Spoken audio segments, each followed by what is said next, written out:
ಇವತ್ತು ನಮ್ಮ ಜಮೀನಾಗ ಬೋರ್ ಹಾಕಕ್ಕೆ ಬೋರ್ ಲಾರಿ ಕೂಡ ಬಂದಿದೆ. ಪಾಯಿಂಟ್ ಕೂಡ ಚೆಕ್ ಮಾಡಿ ಸೆಟ್ ಮಾಡ್ತಾ ಇದ್ದಾರೆ ಫ್ರೆಂಡ್ಸ್. ಪಾಯಿಂಟ್ ಮಾಡಿಸಿದ್ದು ನಮ್ಮ ಲೋಕಲಲ್ಲೇ ತೆಂಗಿನಕಾಯಿ ಹತ್ರ ನೋಡೋರ ಹತ್ರ ಪಾಯಿಂಟ್ ಮಾಡಿಸಿದ್ವಿ. ನೀರು ಎಷ್ಟು ಬರುತ್ತೆ ನೋಡೋಣ. ಡ್ರಿಲ್ಲು ಮಾಡ್ತಾ ಇದ್ದಾರೆ. ಧೂಳು ಬರ್ತಾ ಇದೆ ಸ್ಟಾರ್ಟಿಂಗಲ್ಲಿ. ಇವಾಗ ಕೇಸಿಂಗ್ ಸ್ವಲ್ಪ ನೀರು ಬಂತು ಅಂತ ಕೇಸಿಂಗ್ನು ಹಾಕೊಳ್ತಾ ಇದ್ದಾರೆ. 50 ಅಡಿ ಕೇಸಿಂಗ್ ಪೈಪ್ ಹಿಡಿತು ಫ್ರೆಂಡ್ಸ್.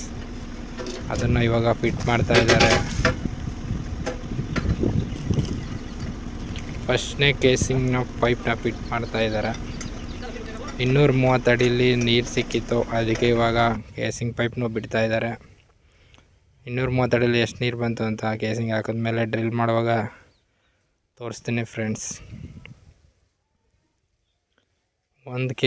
ಒಂದು ಪೈಪ್ ಕೇಸಿಂಗ್ ಪೈಪ್ಗೆ 9,000 ಕೂಡ ಚಾರ್ಜ್ ಮಾಡ್ತಾರೆ.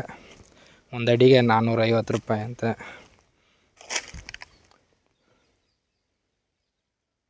ನೋಡಿ ಇವಾಗ ಇಷ್ಟು ನೀರು ಬರ್ತಾಯಿದೆ. ಇನ್ನು ಡೆಪ್ತ್ ಹೋಗ್ತಾ ಎಷ್ಟು ನೀರು ಬರುತ್ತೆ ಅಂತ ಮುಂದಿನ ವೀಡಿಯೋದಲ್ಲಿ ನೋಡೋಣ ಫ್ರೆಂಡ್ಸ್. ಬಾಯ್ ಬಾಯ್.